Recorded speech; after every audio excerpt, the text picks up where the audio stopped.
Okay. How you been this week?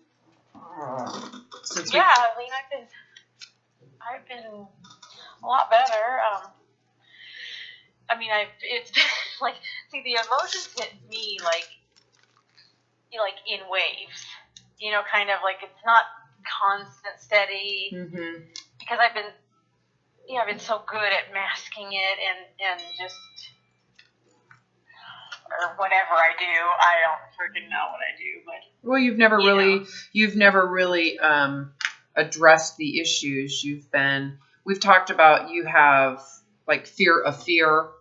So anytime something fearful comes up, you just push it around, avoid it, deny it, repress it, don't acknowledge it, and all of those are ways to avoid your feelings of inadequacy, insecurity, not knowing how to handle things. And on top of that, the perception there's something wrong with you. So don't act like there's something wrong, because having something wrong is like a sign you're a bad person or you don't have your shit together. There's layers of how it's perceived. Yeah, I think it's, I don't know, I was listening to the other videos is like, so amazingly helpful, like it's crazy, but I think it's more so like one of them you were talking about, like when you feel like you can't handle it. I think that's more so what it is like it's just like it's too much, oh my gosh, like there's a feeling I can't handle it, so the way you handle it is to shrink. I think that's what it is. Yeah, so if you look at our survival response, when you have a perceived threat, right? It's there's a period of time where you try to assess the situation. This is what dogs do. Their shackles may go up, but that doesn't mean they're necessarily going to do something aggressive. They've got to get more information, and your brain is doing it, and your body's actually responding. Before you're consciously going, what can I do? What should I do? Your response to that feeling has never been, well, what is this feeling? It's always been, I don't like the feeling, run away. So when you talk about the impulsiveness, like, for example, when we first started and I was like, you have to look at this, and you're like, I just can't, I can't. You go back and watch those videos, you'll hear me say, yes, you can. You just have to look at it. You're not even looking at it. You're not even looking at the problem. So you're the one where you needed to get the silverware, like that one with the lady that wanted to pull the wallpaper off, and that helped me so much, because I was like, that is me. I make the most impulsive decisions because I don't ever just sit and figure out why. Think about it. Yeah. What is it? What am I dealing with? Is this really just my instinctive nature as a female human, or am I trying to avoid something? Am I trying to do this to make me feel better, or to solve an actual problem that has no connection to the paint color? Yeah, because those are survival. If you think about it, some of that stuff that we have as animals, because we are animals. It's really funny that humans tend to think that we're above and beyond animal reality, and we're not. Oh, right. We're not. We've got millennia of evolution backing our behavior, and we're not special. The only thing that makes us different is the fact that we have this processing ability with our frontal cortex. But the truth of the matter is, we have an amygdala, we have the hypothalamus, we have that ancient animal mechanisms that's how our body changes temperature when it gets in a cold room or a hot room.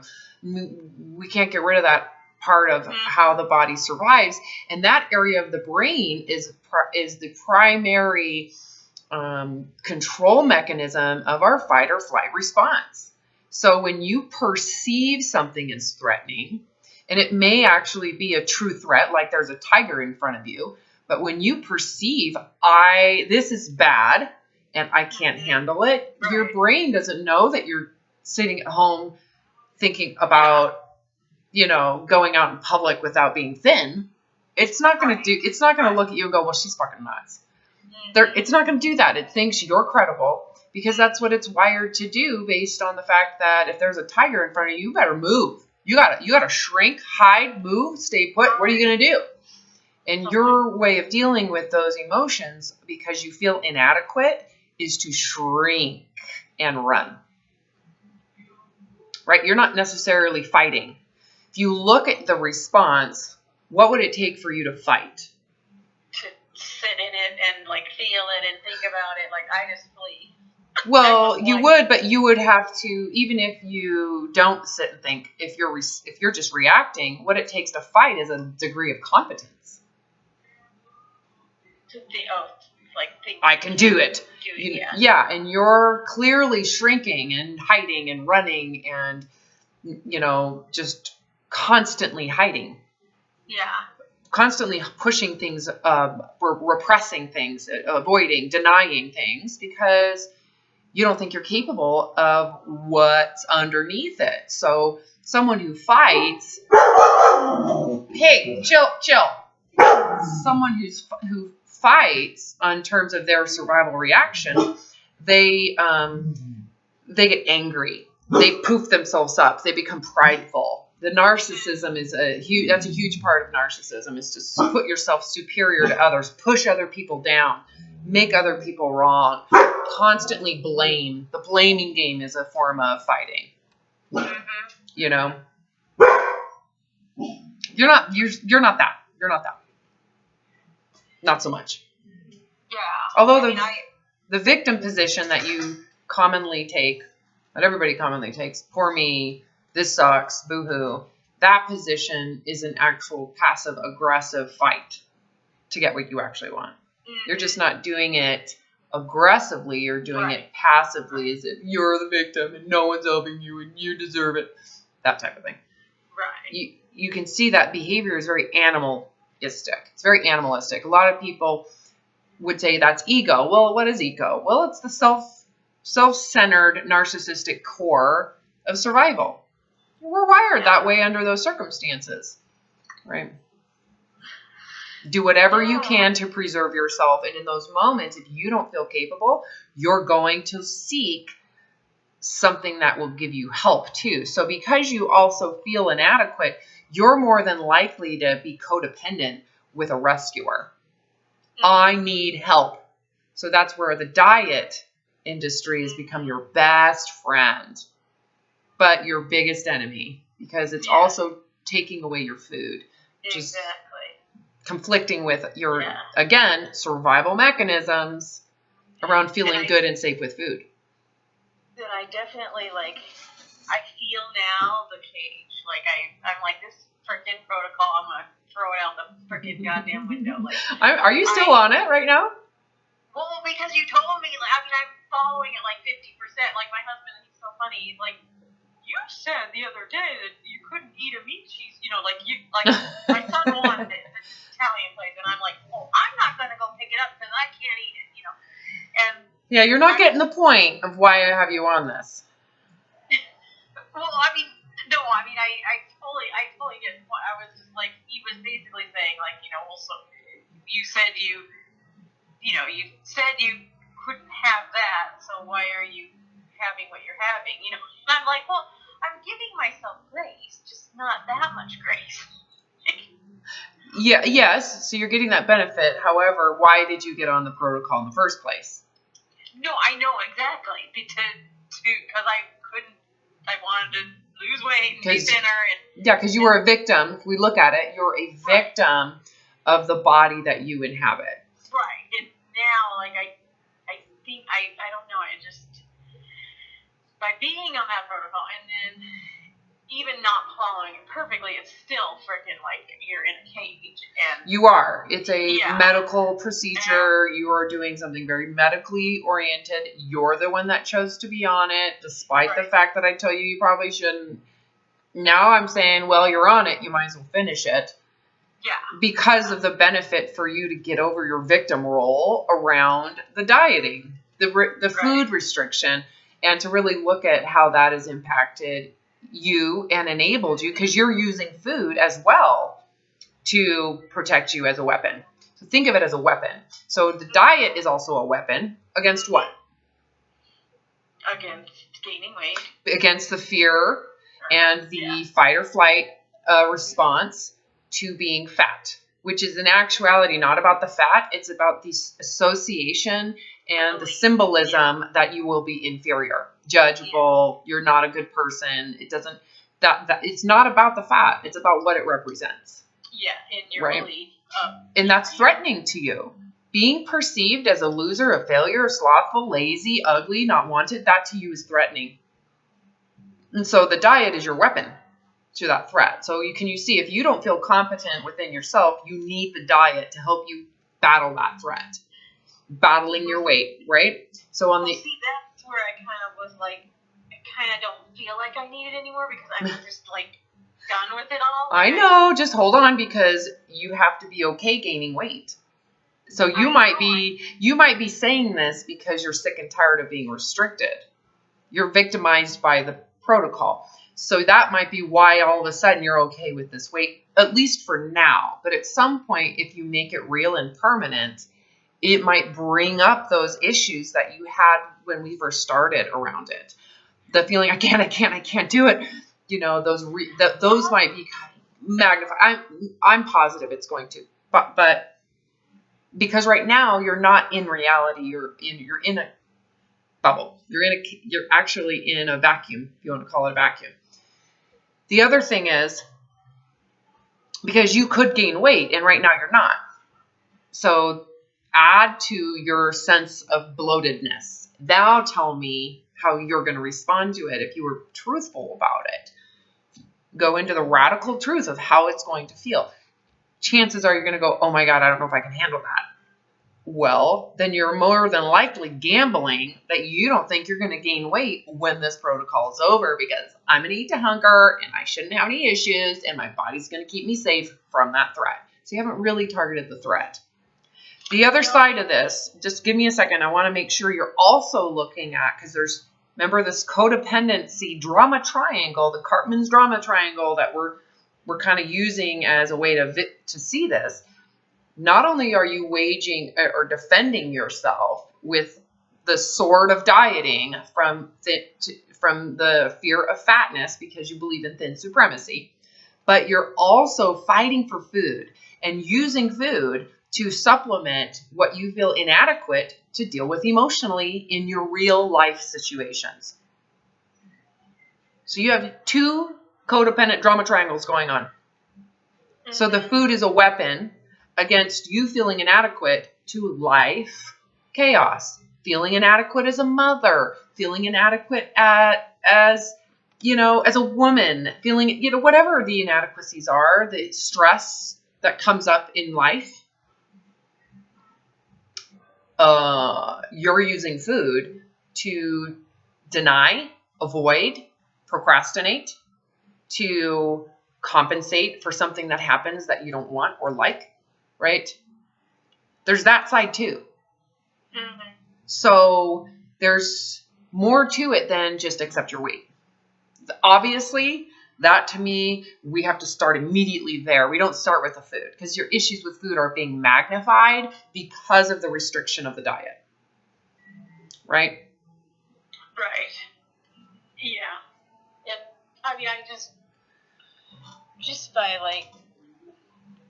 I don't know, I mean, I've learned a lot, listening to everyone else and, going through my notes, and I just truly, I don't really feel like I care anymore. I'm so done with it.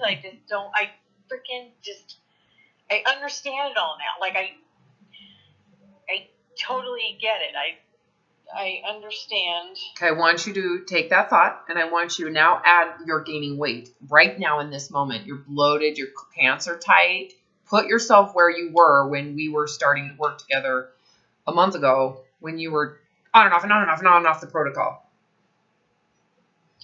So add that to this, and now tell me if you get it. Now tell me if you're willing to be okay with being overweight. And I'm not saying that your answer's no or whatever. I just want you to get out of where you're at right now and how much you just can't stand the cage of dieting. Screw that. Put yourself in why you're dieting. Put yourself there right now.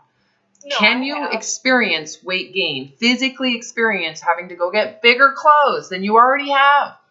Can you and are you willing to permanently, and don't kid yourself, it's really important that you tell yourself the truth.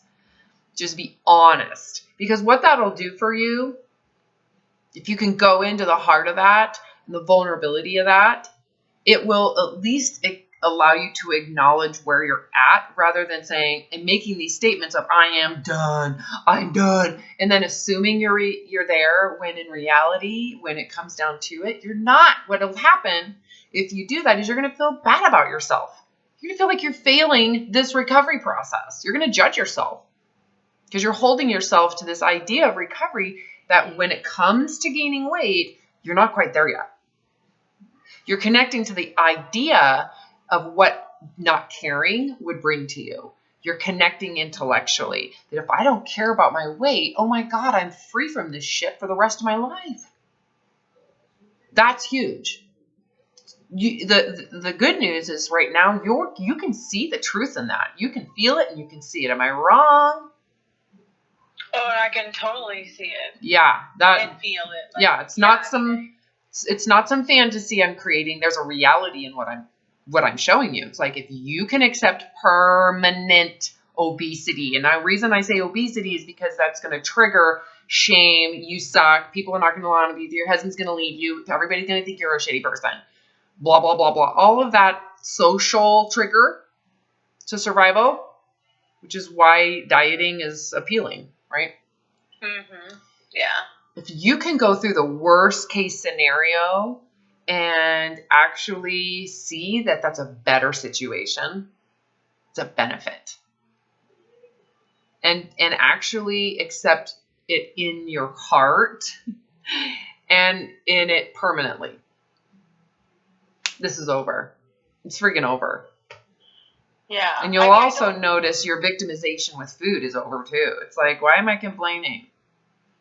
Because it shifts how you perceive things, right? So one of my concerns, and I know I'm talking over you, but I need you to really think about this. One of the concerns I'm bringing to you that you might not be seeing. So all I'm doing is giving you sight. Because you don't necessarily have the distance from it to be able to go, this is what's going on. My concern is that you are running off of the distaste that you have for restricting yourself. So you are a victim of a diet right now. You've made the protocol a diet. You're a victim of it, right? That's my concern. And what that's doing is it's actually magnifying how awesome it's going to be when you're off the protocol. When in reality, it's a decision not made from the willingness to be permanently morbidly obese if that's what happens. Yeah, no, I mean, I totally hear what you're saying, and yeah, I guess I'd be more concerned if I was sticking to it perfectly. But I know that we can't. That's why I feel like I've been stuck. Like I can't go anywhere. I can't do anything. I mean, I'm like learning all this stuff, but I'm like stuck because I can't. This isn't real. So it's like I just want to get off the fucking thing so I can experience the reality of it. Oh my God, I'm so listening to you right now, and you just confirmed what I was just saying. And I'm not judging you. I'm like, yeah, of course.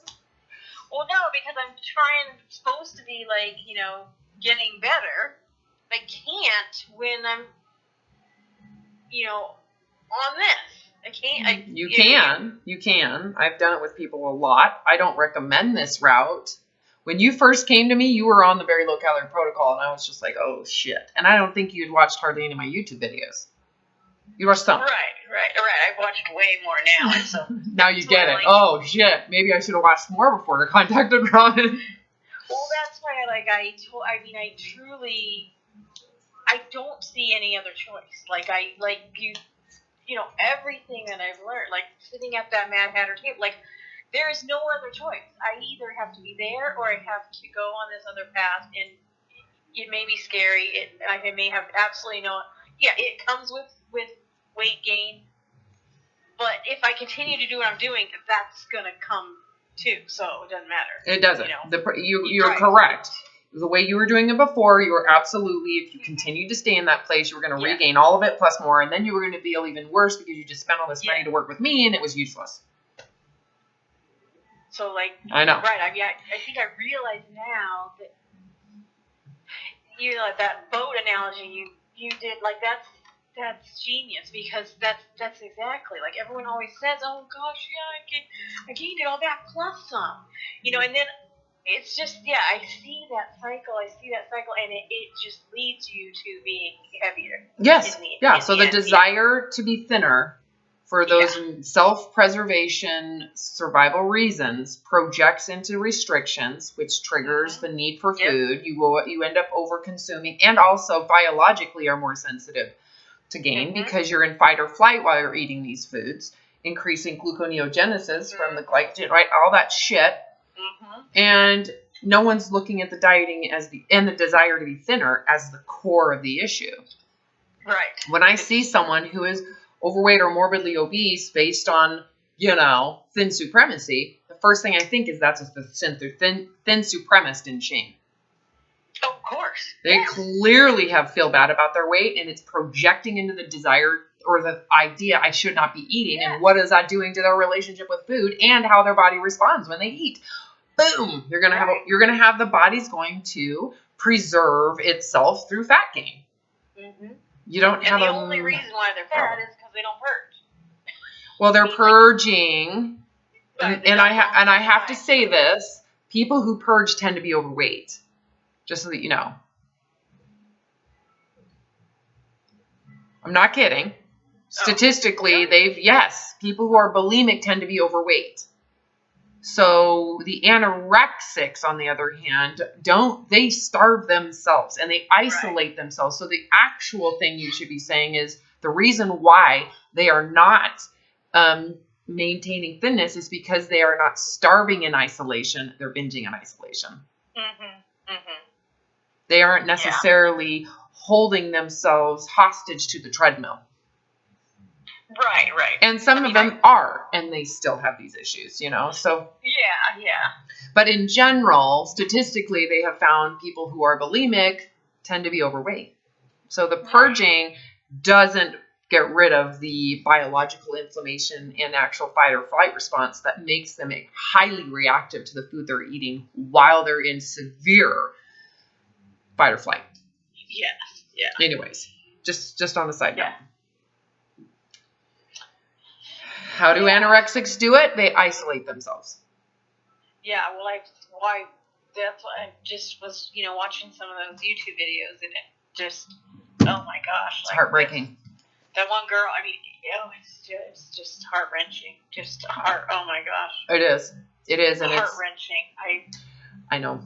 Especially when you're dealing with someone who's like 16 or 17, and you're just like, they have no idea not only how much bigger they're going to get. Yeah, she went from 54 pounds, you know, I mean, she almost died like 3 times. Like, literally, it's a miracle she even lived. Like, well, yeah, they're going to have a heart attack. Oh my gosh. Well, they'd rather die. And I was there. I was there. I was 20, you know. But then when she once binged and just made up for 7 years of not eating, and then she went the other way, you know. Yes. Yeah. It's really understandable. And the whole thing is based on wanting people to like you.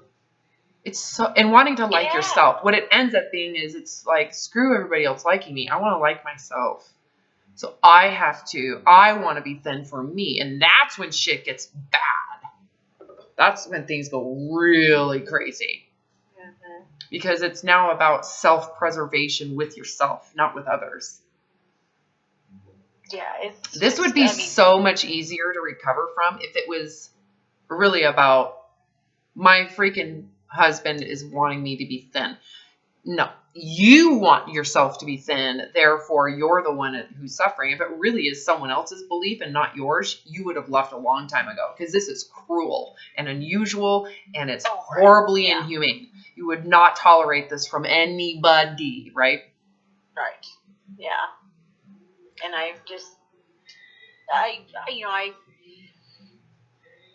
I can forgive myself. I mean, I like truly can. Like I can see it now. You want to face it? Are you ready to face it? You realize what you're facing, right? Yeah, I mean, I think I kind of have. Like I was having these like just emotional breakdown, you know, and like you said, I'm sitting in it, and I don't know what it is with music. Like for some odd reason, like Carrie Underwood's music, her songs, like literally bring me to. Oh, that means she's connecting with your emotions, and it just amazes me how someone's music could do that. Like she is like an angel, like she's an angel. You want to know who I think is an angel? You want to know my person that brings me to here? Don't laugh at me. I won't. John Denver. That man is crazy connected to conscious. Like I love him. He brings me to tears all the time. I love John Denver. Yeah. Yeah.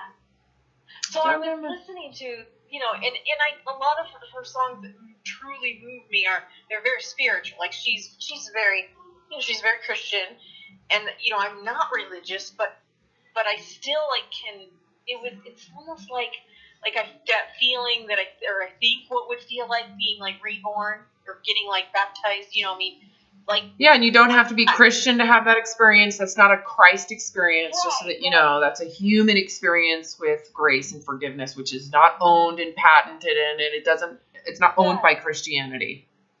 And it's actually experienced in a wide variety of other religions that do not believe in Jesus. FYI. Right, and so I think like I've been searching for this,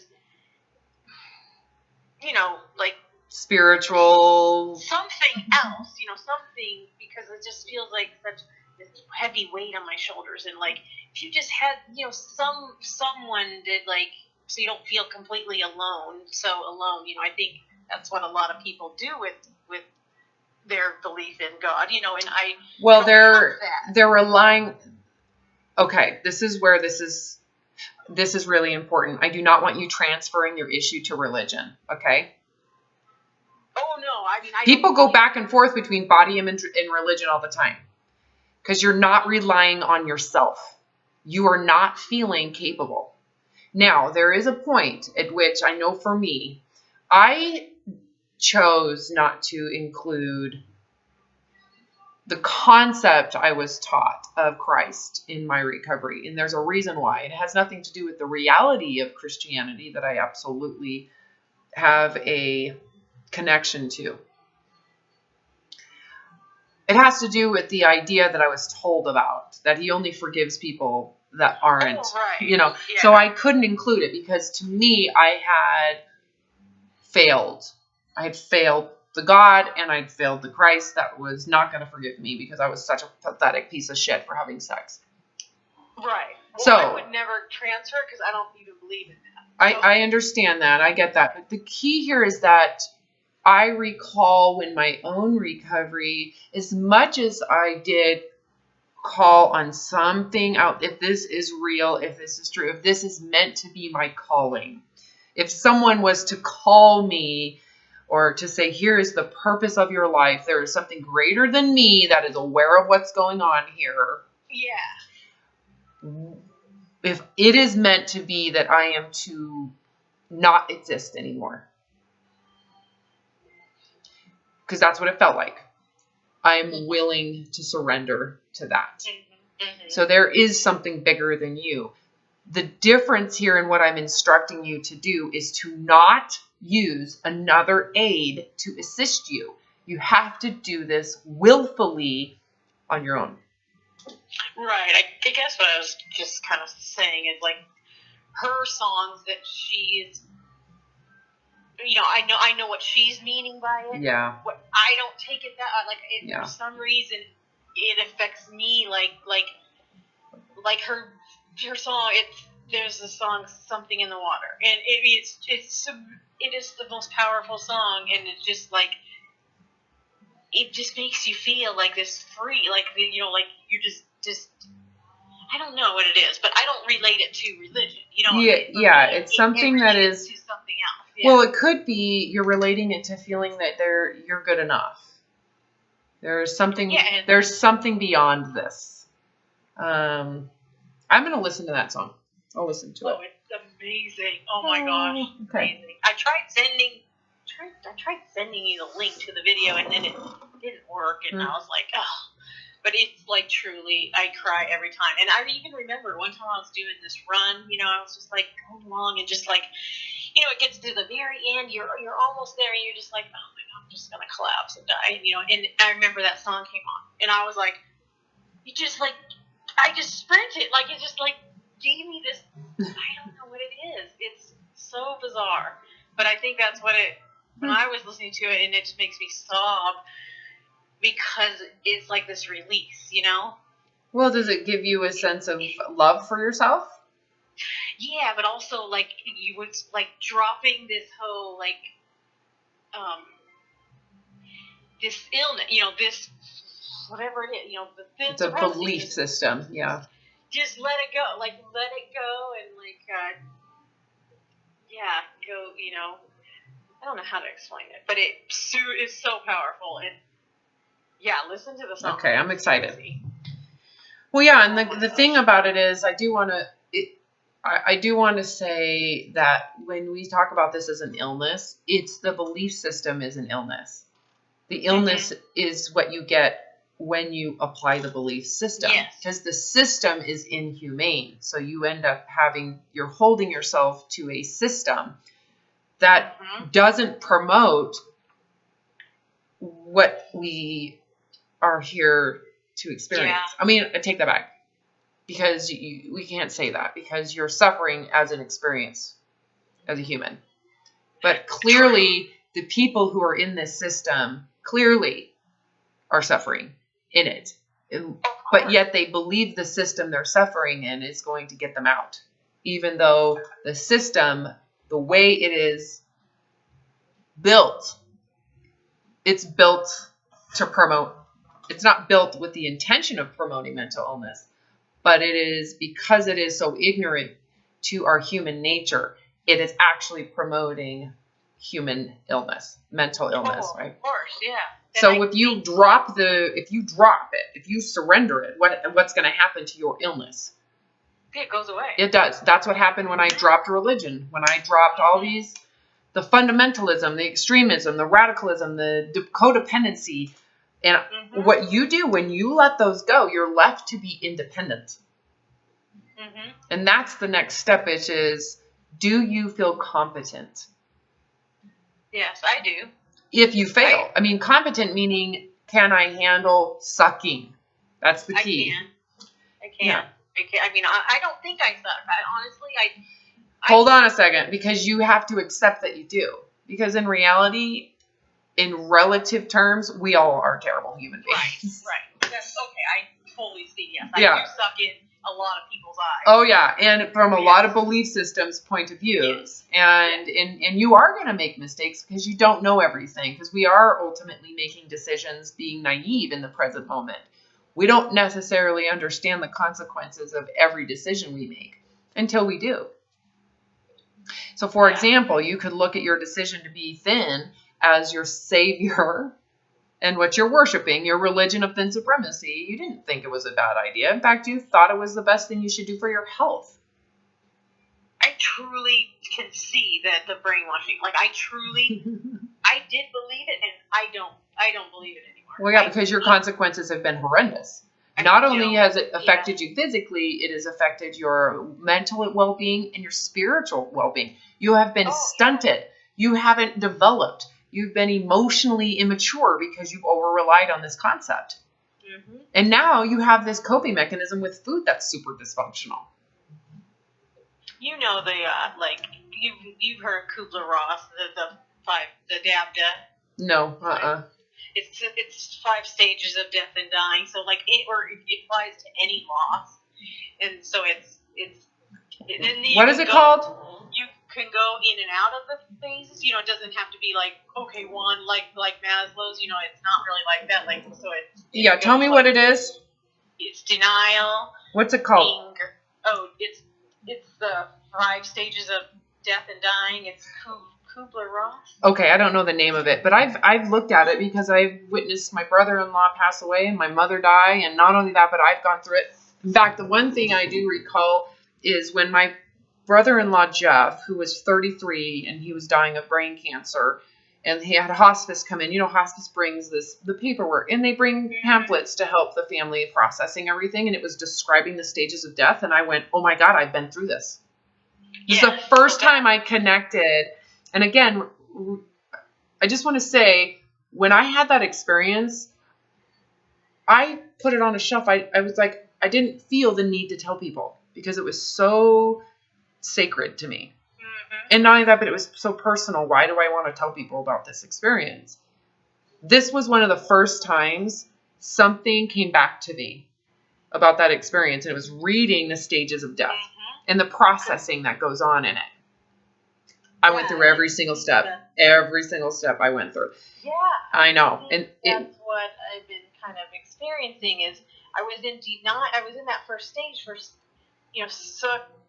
quite a while, and then I found myself kind of like in that anger, like about at the giant industry and those freaking, and then but then you like, okay, but I chose it, and they served me, and I went to them, and I did what I thought was the right thing to do, and they think they're doing the right thing. They don't know.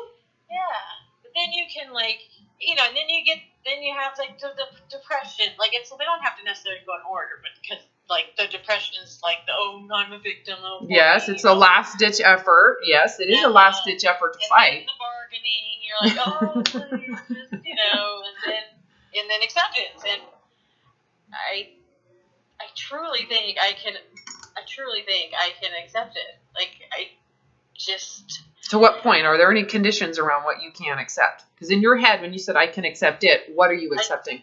Accepting gaining weight. To what point? To what point? For the rest of my entire life, because I mean, it is what it is. What's the benefit? Freedom. I know, and freedom is multifaceted. It's not just freedom. We're talking about vulnerability, infinite space of not knowing, willingness to be vulnerable, open space of allowing things to occur as they unfold. I mean, we're talking about a whole shift in consciousness. Yeah, it's like learning to walk again. Yes. Like, you're like seriously, you're starting back like emotionally. As a child, and correct. Nobody could possibly, like, no one could even understand like all those things that we go through. That if you're in it, Yeah. So if someone's judging you, you can just go, oh, bless their heart. Mm-hmm. They have no idea. And that sucks for them because more than likely they're going to have to suffer the way I did. And it's interesting, like things like they like affect me now. Like I just recall back, like my best friend, who of course she's in this, she's in the thing, which is fine. Say you have to do what you have to do. She does. That's fine. She's not suffering adequately or enough, and she might not have suffered as much as you. You came into it with some trauma backing it. But I just remember, like, it was like a joke. So she was basically saying, oh, yeah, my husband calls me ornamental. And I didn't really think about it, like I was, we're just laughing about it. And then I'm just, like, now I thought about it, I'm like, that's horrible. I don't like that thing. Like, arm candy. Yeah, she's arm candy. Is that her role? Is that it? Is that what makes her worth something? Oh my God, that makes my blood boil now. Like, yeah, but she's in her own little contract with this person. It serves her and it serves him. I know. I just didn't really faze me before, and then it just popped in my head, and I'm like, okay, I don't want. I mean, my husband would love me if I was 50 pounds less, 50 pounds more, or this way I am right now. Yeah. And I don't want my marriage to be like you say. I don't want, loving someone is different than attractiveness. Yes, and sentiment and fantasy and facade and looks and presentation. Right. So I want to ask you, are you going to go to Lake Havasu in this roly-poly ass fat body of yours? Well, we aren't going not because of that. I would go. You would? For reals? I would. Can you even believe you just said that? No, I can't. I I'm just like, whatever, you know, I mean, see all these other people, like, in their bikinis with their stomach hanging over, drinking beers or whatever. And not giving a shit. I could be just like that. Like, I mean, you know, why can they do it and I can't? Screw it. Like, God. If my friend, she has such issues, that's her issues. Yeah, you know, and she should do what makes her feel comfortable, and it means putting on all that makeup. That's what she should do, and there's nothing wrong with it. You can have compassion for her needs to feel safe and comfortable. Yes. That's also a part of lovingness, is actually, it's loving the aspect of why you suffered. It's just human. You're human. Mm-hmm. And you know what? There's a massive system taking advantage of that humanness out there and making hundreds of trillions of dollars. Don't forget the health industry that's out there making hundreds of trillions of dollars, fear-mongering you for having body fat. Oh, of course. You're going to have diabetes. Oh, gosh. Wouldn't you just rather give yourself insulin injections? Well, and I mean, that's what I realized. Like I realized I was always in that fight or flight survival mode. Like I feel so much more relaxed now. Like I just calmer, and like I interact with my kids differently. Like I'm not like all like insane. Like I was a cuckoo bird, like an insane cuckoo bird. Like they probably thought I was like high strung, super controlling. Can you see how those are not personality traits? Oh my gosh, it was, and I'm like, now I'm just like, it's not, I mean, I'm not like apathetic like you said, but you know, it's just different. Well, apathy is hopelessness and the shame involved in the belief system. You're still holding on to the belief system. You are just now in so much shame, you feel it's hopeless. So you're still living in loss. You're still living in poor me. You're still stuck in that victim position. So this is not apathy because you don't give a shit about the belief system. So you can say, I failed, but it's not worth, your life is still very much worth something. It's just not worth doing that anymore. Yeah, or I mean, I still, like, you know, okay, but I clean the dishes out of the sink. Like, but it's not so, like, oh my God, like, it's gonna be the end of the world. Like, yeah, it's not your survival. Oh, yeah, that was... oh my God, your biochemistry right now has got to be way better. Even though you are taking HCG, which puts things on a microscope, you know, it magnifies everything. So, I don't know. Yeah, could you finish the protocol? Now, I know this isn't when you want to hear it, but could you finish the protocol and actually follow it without feeling like a victim? For the sake of the actual protocol? Yeah, I mean, it's not like I've been, like, horrible. I mean, well, let's think about it this way. Perfect, but I haven't been horrible. Like, it's not like I'm binging. Okay, or, like, I understand that. Stop. What you're doing is you're trying to diminish the actual, your relative to the binging, you're kicking ass. But now let's do it relative to the actual protocol. What would happen if you legitimately followed this protocol for the respect of the actual procedure of it? You have a pregnancy hormone magnifying your fight or flight response right now. Could you actually follow the protocol willfully without being a victim of it?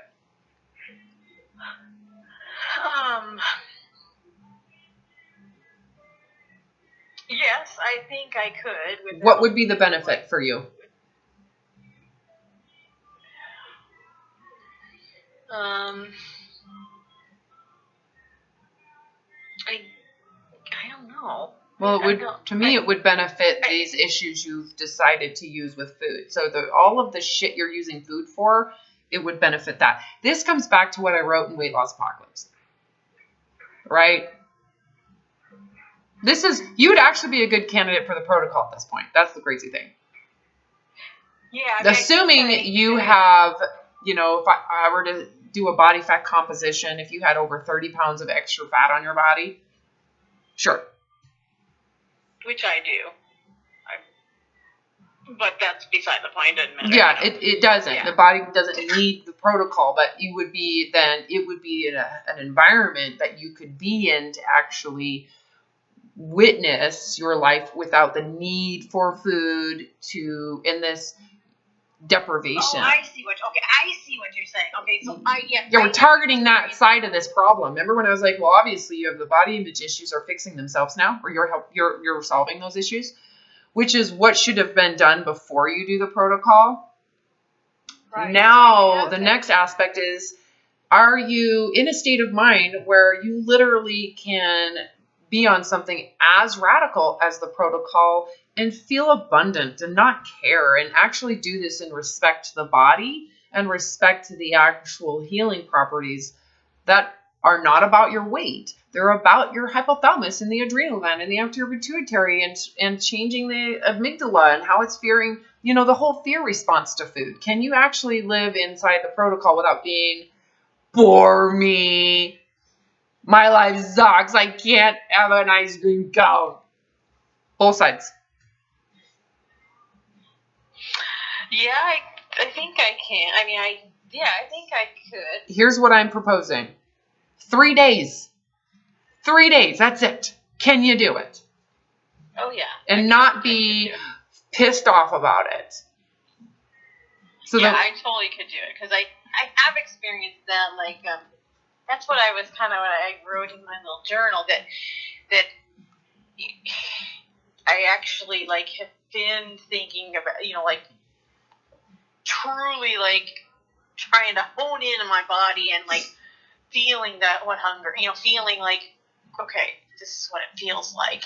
And then I think to myself, if I maybe have an inkling to want some, am I really hungry? Stop and think. Am I really hungry? Well, no, I'm not. And the thing about it is because you're on the actual very low calorie protocol,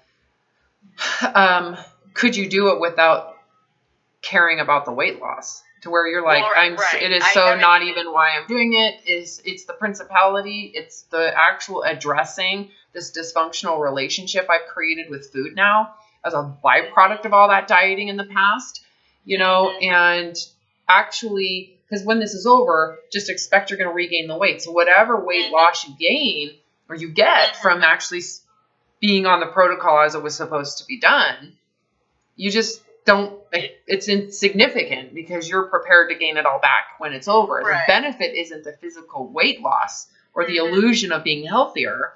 It's the actual willfulness to live within the restraints of the protocol and change the way you perceive it to, I can handle this. It's no big deal. Food is always going to be there. So it's actually shifting your relationship with food to be totally secure, even though you're on a radically restrictive protocol. Yeah, I know I could do it. Okay, the only reason I'm suggesting this right now is because you're already on the protocol. Yeah. I wouldn't recommend it if you weren't. I'm like, you need time, to stay where you're at, but you're on the protocol. So let's take 2, 3, 4 days to just go into what this aspect of it to see what it, so number one, can you stay detached from the weight loss that you're going to be curious about? That's going to be that's like tempting the actual old belief system. If you get sucked back into that, that tells me you fully haven't let it go yet. The other thing is, can you shift your perceptions about food to be abundant no matter how dynamic the environment is? Because if you're not hungry and everybody wants to go out to dinner, when you get off this protocol, our goal is that you don't eat while you're out with everybody, whether you're on the protocol or not. And that you do. That's so funny. I was just thinking about that today when I was driving. Yeah, if you're not hungry, the body is hormonally balanced. Do you really need to force feed it so that you can feel connected? Right, that's why I was thinking, what if you go out to lunch? You plan a lunch. Oh, I think it's because I had told my sister I'd go to lunch with her on Tuesday, and so I was like, what if you go to lunch with someone and then you aren't truly hungry? Do you just drink your drink, or do you order something and then take it?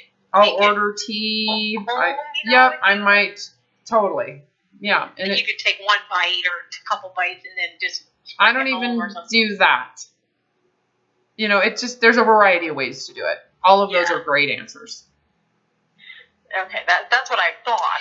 But can you do that and not feel like, well, I'm a weirdo, I should eat for this person so they don't think I'm crazy? It's kind of like you've got to find a way to really honor the body and its needs and not constantly override them so that because you're going to end up feeling physically uncomfortable. Do you have to just out of principality eat the whole goddamn meal just because you paid for it? I mean, there's a lot of dysfunction going on here that we could address right now.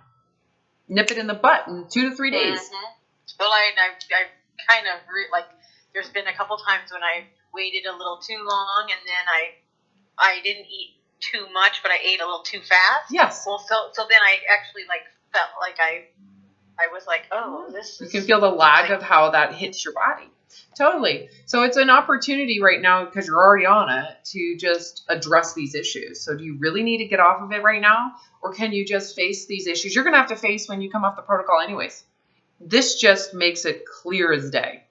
This is another benefit of why I believe when someone has addressed the underlying issues and they are no longer attaching their survival to thinnerness, which is what I'm hearing you're saying you are. You're fucking done with that shit. Awesome. Now you're actually a good candidate for the protocol. I haven't weighed myself because it doesn't matter. I was the type person that would weigh every single day. Yeah. And it would make or break the whole day. And I'm like, it doesn't even matter. It doesn't even matter. It's like, I'm totally connected with the one where you had the lady weigh at the end. I was like, it doesn't matter. No, because you're not going to change anything.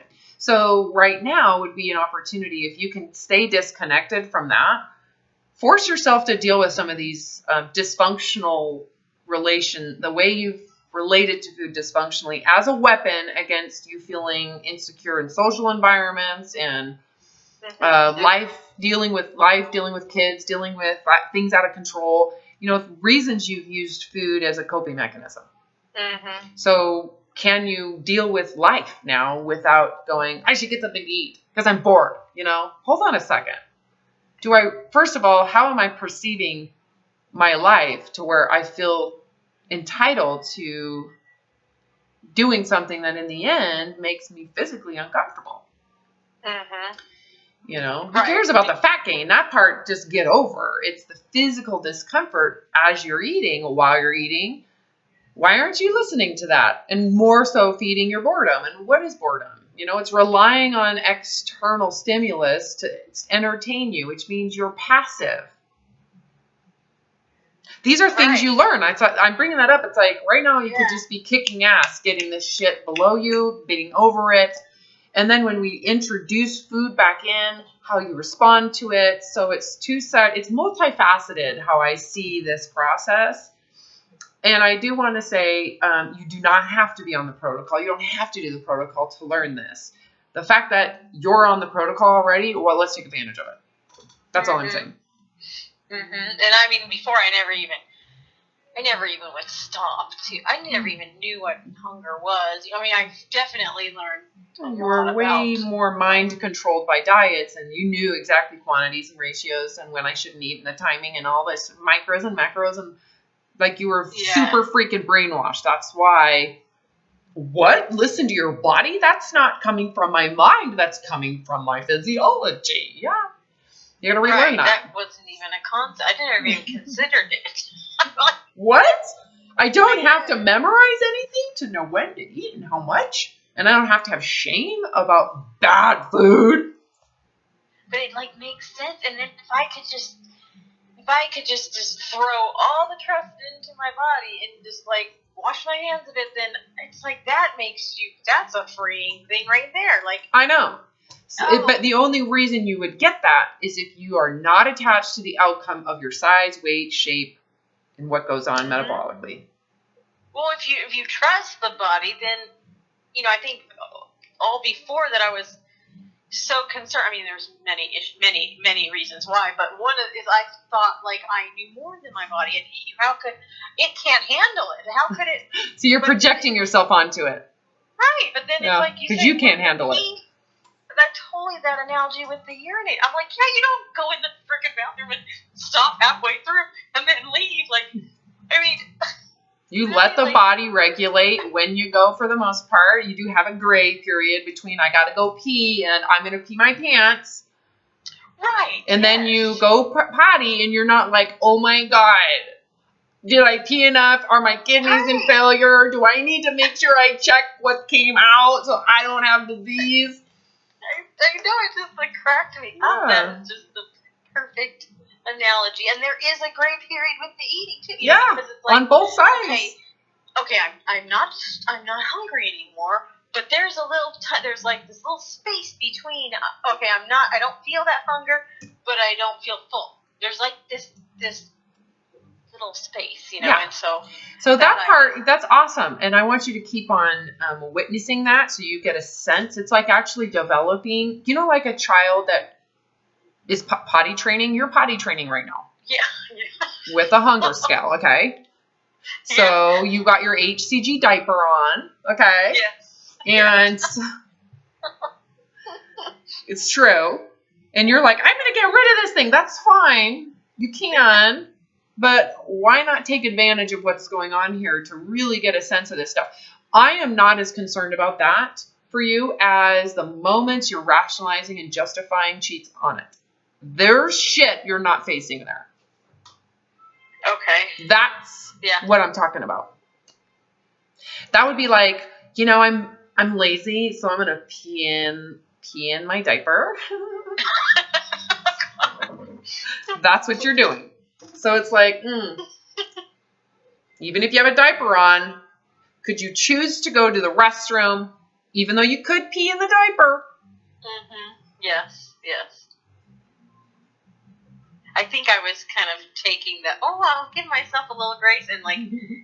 It's true, but you're still, and there is goodness in that. I think that's huge. That's an awesome thing. Congratulations. That's a huge step, but there's a lot more you're not doing, which is, why are you enabling yourself in that moment? What is it? Why are you entitling yourself to that, even though you know you're not hungry and you know it's not on the protocol? There is something in there you're not facing. Yeah, I will. Okay, I can. You're not willing to face it now. What makes you think you're going to face it later? Mm-hmm. It just takes facing it, whether you're on the protocol or off the protocol. It doesn't matter what the situation is. You're just not facing it. So you need to stop in those moments and really ask, what is this serving? Because it's physically not serving me. It's serving something emotional. Right. Why do I want this? So and just open yourself up to what it is. What is it going to do? What's it going to do?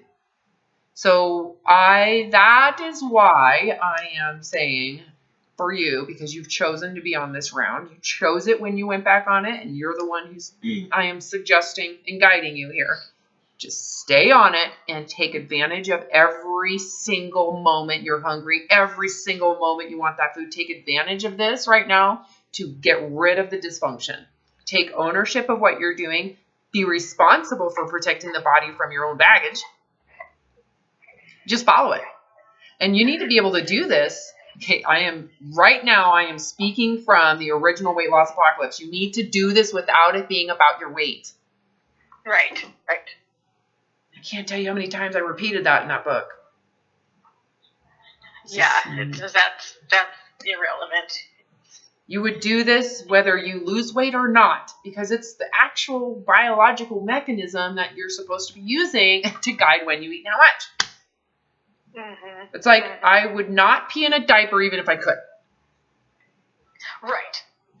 I see, now I'm going to have that in my head, yes. I literally, yes, I have all your voice in my head. Are you peeing in your diaper just because you're bored? Because you're lazy? What is the reason? Because you like the squishy feeling? Yeah, I can totally do that, and I think my one fear is, and this is a fear that I've always had, even when I was doing the phentermine, and is okay, well, I can do this, in this setting. Will I be able to when I don't have that crutch? Do you feel? You see okay, but we're not using this as a crutch right now. Well, I get what you're saying. We're in a vacuum right now. I think if your integrity is to actually go in and resolve these issues, those issues, it's going to feel exactly the same. It doesn't matter what the food is. Okay, even though I'm Yeah, we're not doing this out of fear. Yes. We're not saying you should do it because you're going to hurt your body. I'm not fear-mongering you. Oh, right. Do it out of the principalities. You don't want to relate to food this way. The protocol just magnifies it because there's such clear, definitive boundaries around what you should and shouldn't be eating. So it just makes it really obvious, right? And I guess once I don't have the HCG, even if I am hungrier, then I'm just going to eat. You're going to add the eggs. You're going to add the dairy. You're going to add the nuts. Yeah. So it's not black and white. It's like this nice progressive reintroduction into reality, to where in the end you can have your strawberry cheesecake and it's all there. You can have your beer. And at this point you're like, I don't have to eat just because someone gave it to me. I can accept it and be grateful for it and wait till I'm hungry to eat it. I don't have to eat the whole plate just because it's available. I don't have to anymore because food isn't threatened anymore. So you've got to be able to put yourself in the position in your mind that food is not a threat. So where your concern came from is legitimate. Based on the feelings of being deprived, it would make sense that you would be fear that you're going to explode when this is over. But if you don't feel deprived and you're not taking on that victim positionality where the protocol is your persecutor, this is willful. No one's persecuting you. So if you're willfully changing how you relate to food when you're off the protocol, does it mean you're being persecuted then? No. It's a state of mind. It's not about your environment with food. The protocol is just allowing you to get to that state of mind right now because it's pretty black and white. Yeah. Can you choose not to eat that food and not be a victim of the protocol?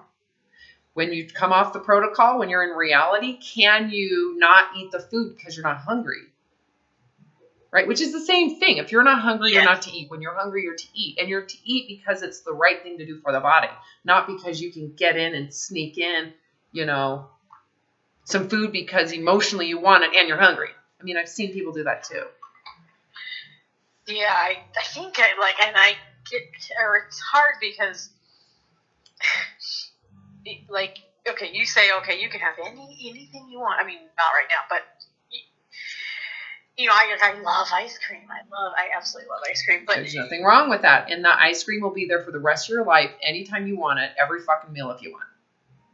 Right, okay, so that's what I guess what I found is I don't get hungry, I have a lot of body fat, so I don't get hungry too often. I can go away without getting hungry. And then when I do eat, it doesn't take a lot to take that away. And so then I'm like, well, then there's no room for ice cream. I'll never, because I can't. Well, then why can't you have ice cream for lunch or something? What's wrong with that? I guess.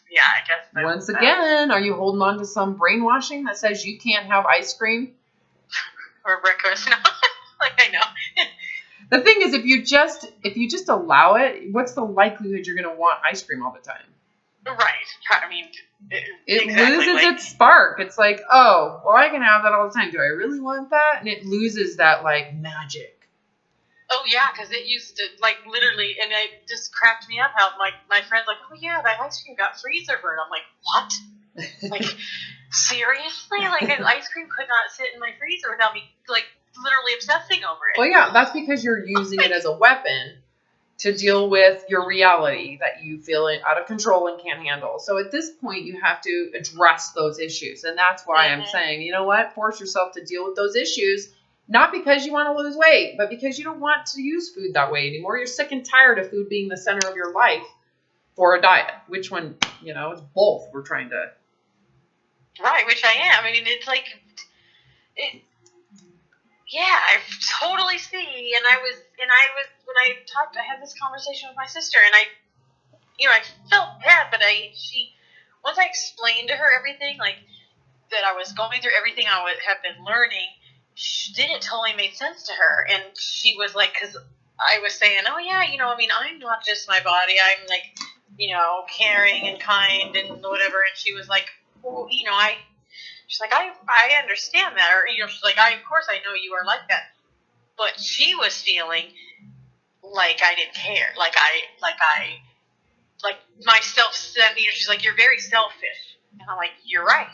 You're totally right. And that's when you are in this mode. It is all about self-preservation. Yes. And I didn't even realize, I'm like, I'm so sorry, like, you felt like that. Like, it's been really bad the past, like, kind of 5 years, like, and now I can totally see it, and so I can, I would rather have relationships with family and friends than a freaking diet. And your thinner body. Yes. Holy shit, you have seriously transformed into a butterfly. I mean, I just felt so bad. Like, I was like, and see, I never even would be able to talk to her about these kind of things. Like, I never could. I would feel like, oh, she's going to get mad. Or, I just want you to know that when we've been working together, I was around session 3 that I was like, she's going to quit. Oh, God. I've worked with a lot of people. No, I really, I see it. Like, you're like genius to me. Like a genius. Like, it's like light bulb. Like, I swear. I'm like a magician. Yes, I've heard that before, and I'm like, no, I'm not doing anything, though. I'm not. It's a balance of giving you grace and giving you guidance, and then giving you grace to not do what I told you to do, and giving you grace and then giving you guidance, But just like everything, like, I never would have thought all this stuff, and you say it, and then I'm like, yes, exactly what she's saying. Like, that, it's just insane. Like, why didn't I see this all along? Like, I know, because it's a cultural paradigm, and it's when people internalize it, they don't realize it. They don't know what's going on. Mm-hmm. Think of how much brainwashing we still have. How much brainwashing. I'm wearing earrings right now. I have mascara on. The thing is, once you're aware of it, it's kind of hard for it to be taken serious. Mm-hmm. Mm-hmm. Right? How much brainwashing exists that we just accept, and it's been accepted for a long time, not just our generation and the previous generation and this baby boomer, the baby boomer generation and their parents, and we're passing down a lot of beliefs that we've never really questioned. We just said it's true, never questioning it and looking at it going, is there an alternative to that? Is there a different way to do things? Does it have to be one way? Is there a way to be, I watched that thing, that girl in that cult. That was, like, amazing. Yeah. Oh my gosh. It's awesome. It's exactly the same. Yeah. The diet industry. It's a belief system. Cult. Yep. And they tell you what you can and cannot do, how you should look, what the body should look like. If you look at just the media of the body images used to sell diets, it's radical. It is absolutely predictable. The pictures of the stomach and where the leanness is, and people just go, that's what I want, because what they're saying actually is, I want to be loved, not realizing they're doing it through an object. And what they're objectifying is their body. Yeah, that was just super powerful. And it is when you're aware of it, when you become aware. So when they've studied brainwashing and they've studied cult mentality and people that come out of them, it's the moment the person sees the system and sees it as abusive versus good for me. Because you're taught, it's good for you. This is for your own good, which is how they approach dieting.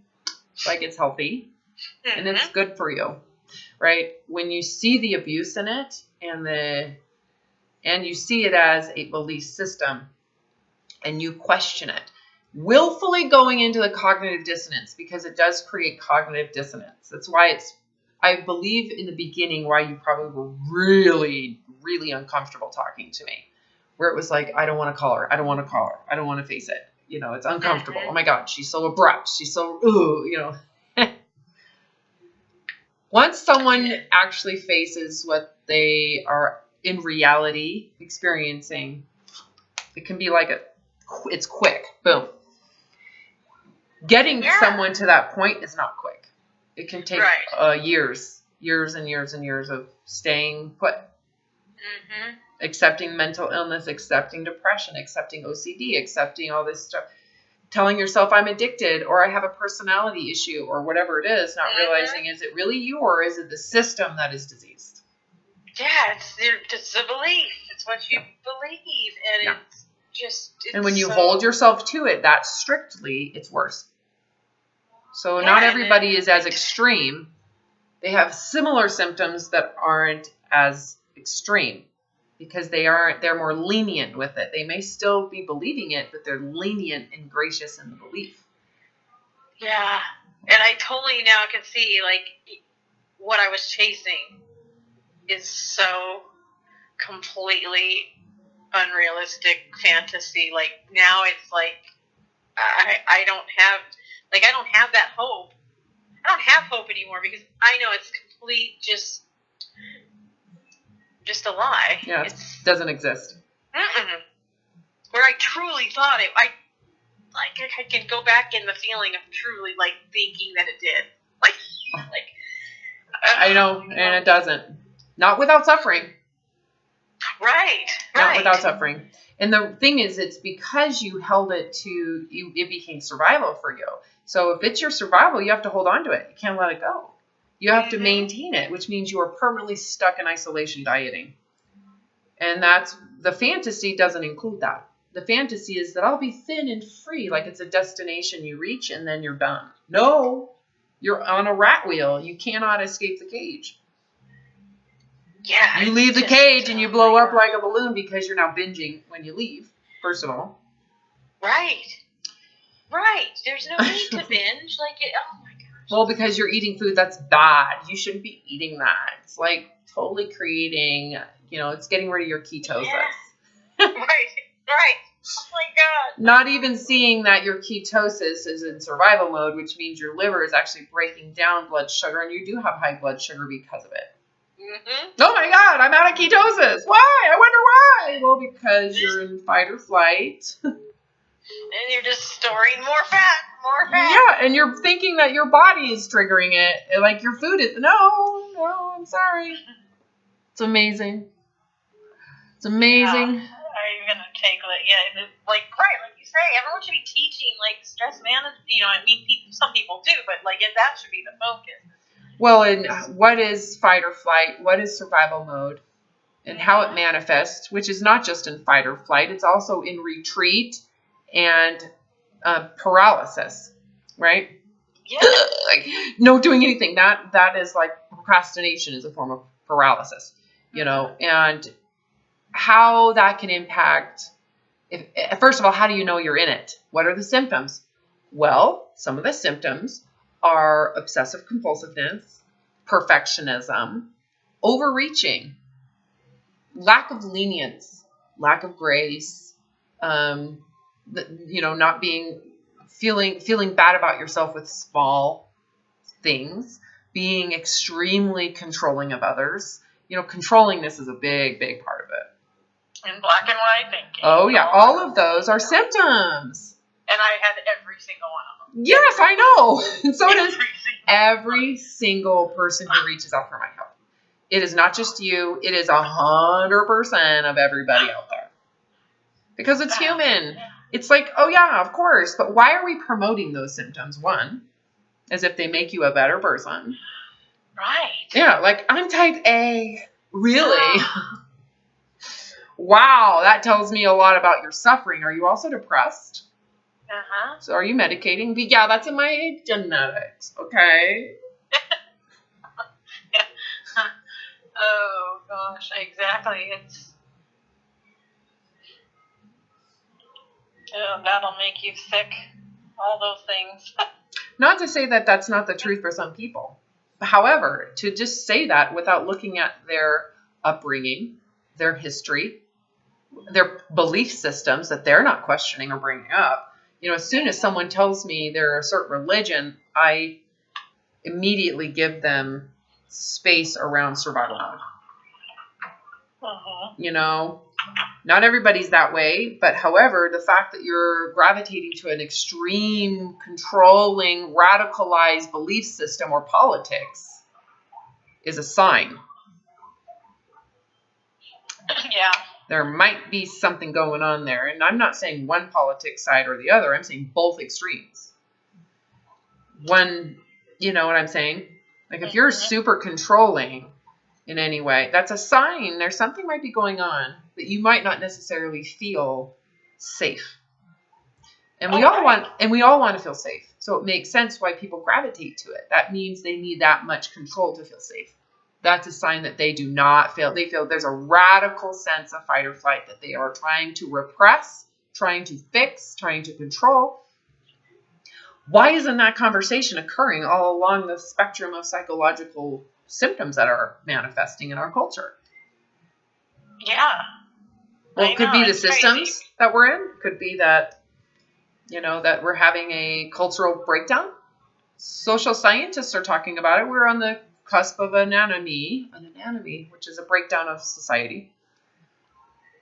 High rates of drug abuse. People don't just take drugs because they feel good. Yeah. They take them because their life sucks and they need compensation. Mm-hmm. Why aren't they talking about sucky lives? I know they are, but not in predominant belief cultures, right? It's always the educated that are talking about it. Mm-hmm. Anyways. So it's good. Because you said 21 day 21 is Sunday. So you said the next 3 days. So Thursday, Friday, Saturday. Yeah, and I want to talk after that because I think you need to decide if this is benefiting you. Add another day. So at minimum 3. But from there, I want you to go into am I personally thriving off of forcing myself to deal with this shit? So what I mean by that is if it is really snowballing in terms of improvement around your feelings with food and feelings with life, you don't have to stop at 3 days. But you can. So there's gray for us to personalize this for you.